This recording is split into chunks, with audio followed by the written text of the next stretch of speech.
똑딱이 주식 26일 금요일 증시 브리핑입니다. 이번 주는 오르면 내리고 내리면 오르는 박스권 등락이 지속된 한 주였죠. 그러다 보니까 주가 역시 오르면 눌리고 빠지면 반등하는 그런 등락이 다소 반복된 모습이었습니다.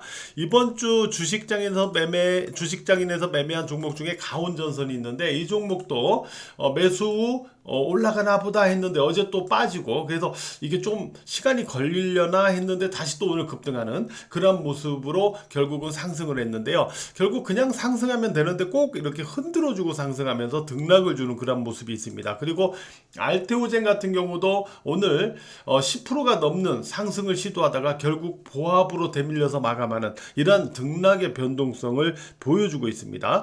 지수 자체가 오르락 내리락 하니까 주가도 오르락 내리락 하는 그런 모습들을 보여주고 있는 구간이다, 이렇게 볼 수 있겠죠.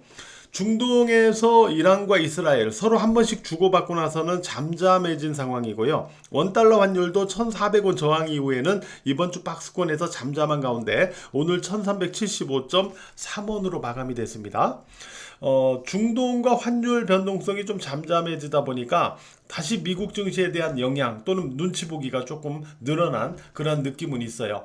미국 증시 같은 경우는 엔비디아가 다행히 간밤에 반등을 했어요. 제가 어제 방송에서 60일 이평선 위로 마감되면 다행인데 라고 했는데 결국 그렇게 마감이 됐네요. 그리고 또 슈퍼마이크로 컴퓨터도 4%대 반등으로 마감되면서 필라델피아 반도체 지수도 반등을 했죠. 그래서 오늘 금요일 한국 증시 반등에 좀 영향을 줬습니다. 어제도 말씀드렸지만은 메타가 AI 투자를 더 확대한다. 바로 이 부분이 이 AI 반도체나 이쪽에 긍정적인 영향을 줬다, 이렇게 볼 수 있는 거고요. 여기다가 이제 마이크로소프트와 알파벳이 정규 시장에서는 조정을 받았지만은 시간 외로는 상승을 했죠. 마이크로소프트 같은 경우는 실적, 그 다음에 알파벳 같은 경우는 자사주 매입 계획이 발표가 되면서 시간외로 상승했던 부분, 이러한 부분도 금요일 한국 증시에 긍정적인 영향을 줬습니다. 코스피 지수 같은 경우는 5일 이동 평균선 어제 살짝 하향했다가 결국 우위로 다시 마감이 됐죠. 그래서 5일 이동 평균선을 우상향으로 다시 전환시키는 그런 패턴을 유지하고 있기 때문에 우하향하는 20일 이동 평균선에 대한 돌파 시도에 대한 어떤 기반 자체를 갖고 있어요. 근데 중요한 것은 뭐냐면은 여기에서 뭐가 중요하냐면 지금 보시는 대로 20일 이동 평균선이 우하향하고 60일 이동 평균선이 우상향하면서 서로 가까워지고 있죠.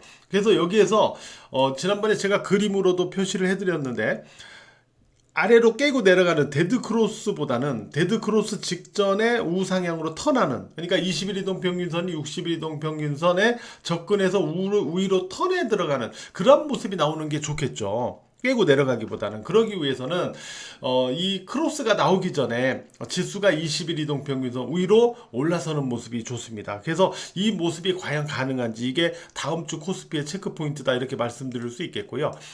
코스닥 지수도 5일 이동 평균선 위로 마감이 됐지만은 오늘 음선으로 마감됐죠. 탄력은 둔화되면서 마감이 됐습니다. 코스피에서는 외국인이 매수를 했지만은 코스닥에서는 외국인이 알테오젠, 에코프로, 엔캠, HLB, 삼천당제약 이런 종목을 중심으로 매도를 했어요. 그러다 보니까 지수가 탄력이 둔화됐는데요. 일단 20일 이동 평균선이 60일 이동 평균선을 약간 하향하는 그러한 모습을 보여줍니다. 그러다 보니까 위로는 저항, 아래로는 5일 이평선의 지지입니다. 이 작은 범위권 안에 좀 갇힌 모습이에요. 자, 이 모습 속에서 다음 주에 과연 5일 이동평균선을 깨고 내려가는지 아니면 60일 이동평균선을 뚫고 올라가는지, 이 방향이 다음 주에 결정될 겁니다. 아마 주 초반은 아니더라도 주중 후반으로는 결정이 될 거예요. 그 방향이 중요합니다. 일단 60일 이동평균선 뚫고 올라가야 긍정적이겠죠. 5일 이동평균선 깨고 내려가면 물론 그래도 또 아래로는 관악폭이긴 하지만 시간이 걸린다는 소리가 됩니다. 그런 부분도 좀 감안을 해서 보셔야 되겠고, 근데 우리가 앞서 발표된 경제지표 상황을 이렇게 볼게요. 미국의 1분기 GDP 잠정치를 보면은 1.6%로 나왔어요. 전망치 2.4% 하향이죠. 지난해 4분기는 3.4%였는데 그 절반 수준으로 나타났습니다. 그러나 한국 같은 경우는 지난해 4분기 대비 1.3% 성장하고 지난해 1분기 대비 3.4% 성장했어요. GDP 잠정치에서 놓고 본다면 미국과 한국의 상황이 다릅니다.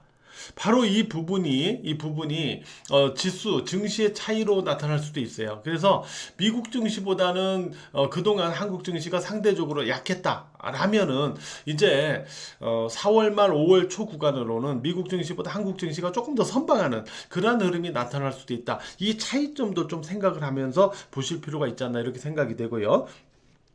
자, 이제 미국에서는 3월 PC가 중요합니다.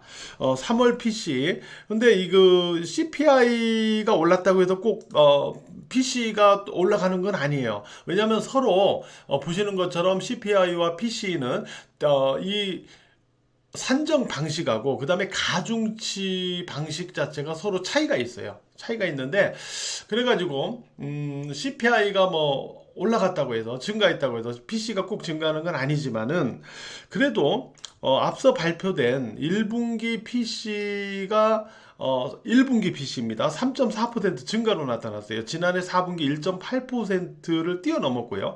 1분기 근원 PC도 3.7% 증가, 예상치 3.4%보다 높게 나타났습니다. 그래서 분기 PC가 이렇게 나와가지고 3월 PC에 대한 어떤 좀 불안감 이런 것도 있긴 합니다만은 그러나 이거는 1분기 거고 이제 3월 달 것만 떼 갖고 놓고 보는 거니까 과연 어떻게 나올지 이제 우리가 봐야 되는데 전망치 3월 PC 전망치는 2.6%라고 그랬죠.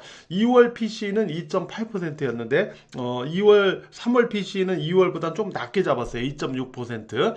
전망치보다 지금 미국의 상황이 이렇게 성장률은 둔화되고 그 다음에 분기 PC가 올라가다 보니까 성장률은 둔화되고 물가는 올라가는 뭐 스태그플레이션 뭐 이런 위험성이 있지 않나 뭐 이런 말도 나와요. 일각에서는 물론 얼마 전까지만 해도 연착륙 얘기하다 다시 또 스태그플레이션 얘기하고 그러는데 미국이 이런 걸 막을 수 있는 장치는 분명히 있어요.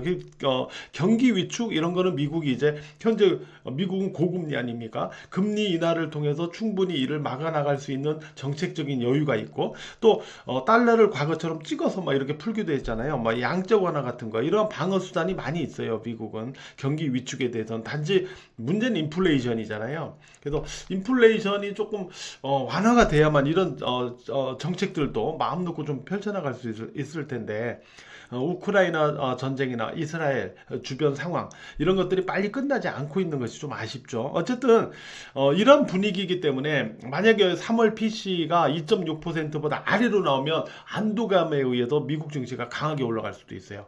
그런데 물론 2.6% 위로 나오면 불안감이 좀 가중되면서 일단 좀 그런 상황이 될 수도 있겠지만 말이죠. 어쨌든 그만큼 3월 PC가 중요하다 이렇게 좀 볼 수 있겠고요. 자, 이런 상황 때문인지 외국인 투자자들의 선물도 오늘 지수가 반등하면서 4,666개약 환매수는 했어요. 그러나 지금 현재 6월물 누적 43,371계약에 비해서는 여전히 청산 규모가 적습니다.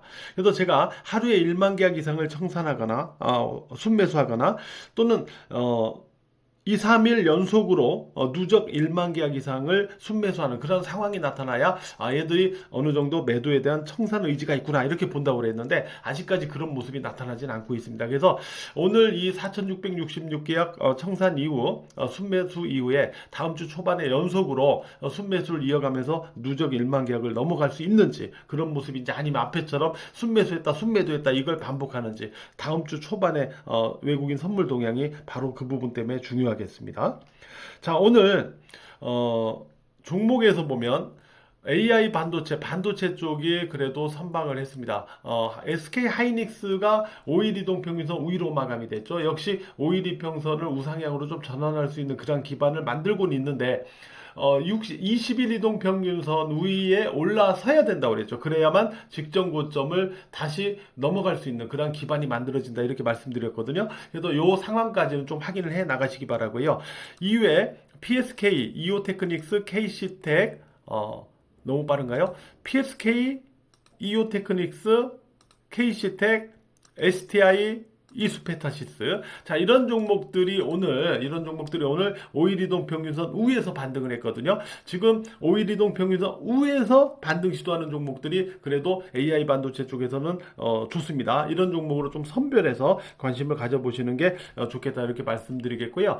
조선에서는 오늘 HD 현대중공업, 삼성중공업, HD 한국조선해양, HD 현대미포 이런 종목들이 상승을 했는데요.